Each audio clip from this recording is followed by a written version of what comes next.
Di era digital, mahasiswa tidak hanya berinteraksi di dunia nyata. Media sosial, khususnya TikTok, telah menjadi ruang baru untuk mengekspresikan diri, membentuk identitas sosial, menghadapi pengaruh sosial, dan menjalin hubungan interpersonal. Bagaimana sih hal ini bisa terjadi? Yuk kita bahas. Tentang identitas sosial.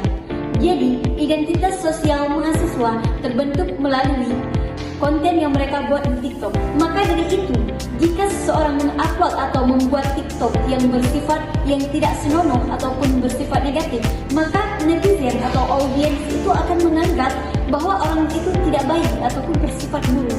Maka dari itu juga, terkadang kita bisa tertipu dengan pencitraan TikTok. Misalnya, banyak kan kita lihat orang-orang itu bikin TikTok cuma menunjukkan kebaikan saja, tetapi aslinya mereka tidak seperti itu.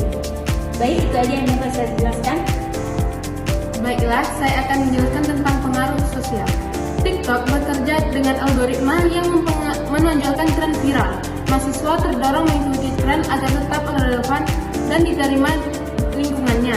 Inilah yang disebut konformitas. Pengaruh sosial bisa bersifat normatif, menyesuaikan diri agar diterima, atau informasional, mengikuti karena kepercayaan orang lain.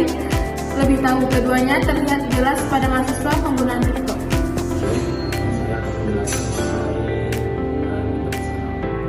Karena TikTok itu bukan hanya sebagai tempat atau ruang untuk mengekspresikan diri kita, tetapi juga sebagai tempat untuk memperkuat hubungan interpersonal.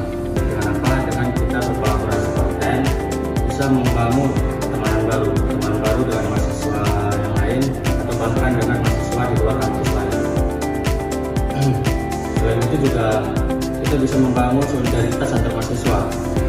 Namun di balik itu semua ada juga sisi lain atau sisi negatifnya, seperti cyberbullying atau pembulian yang terjadi di sosial media. Disebabkan oleh apa? Disebabkan oleh konten-konten yang mungkin kurang disukai atau kurang diminati oleh pengguna TikTok lainnya. Pembulian itu juga bisa berasal dari kolom komentar ataupun secara tidak langsung melalui pesan pribadi. Selain pembulian juga ada kecanduan, di mana mahasiswa ataupun pengguna TikTok yang kecanduan dengan sosial media TikTok ini, selain itu juga ada kecanduan, karena mahasiswa yang berbagi dengan waktunya untuk menonton TikTok atau bahkan membuat konten, di mana konten tersebut belum tentu bermanfaat untuk pengguna lain. Selain itu juga TikTok juga berpotensi mengakibatkan munculnya konflik. Contoh kecilnya itu seperti pengguna tadi atau mahasiswa tadi kurang mengerti mengenai makna pesan digital yang ada di TikTok.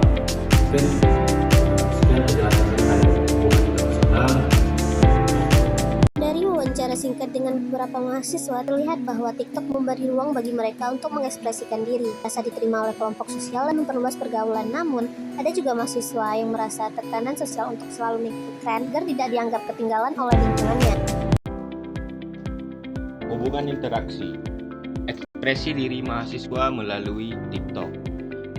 Mahasiswa memanfaatkan TikTok sebagai salah satu media untuk mengekspresikan diri melalui konten video, menyalurkan ide kreatif, serta pandangan hidup mereka.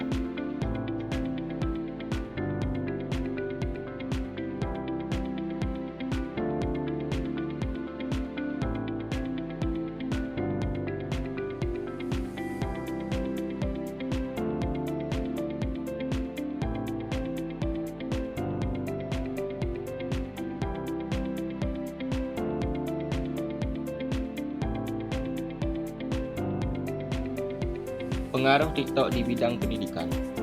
Mahasiswa lebih mudah belajar melalui video pendek.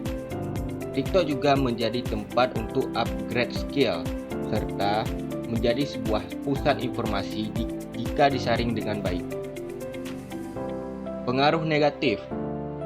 TikTok juga bisa menyebabkan kita menghabiskan waktu berjam-jam untuk menatap layar handphone dibandingkan berinteraksi secara langsung dengan orang lain. Adapun dampak lainnya bisa menjadi korban cyberbullying dan juga pelanggaran privasi.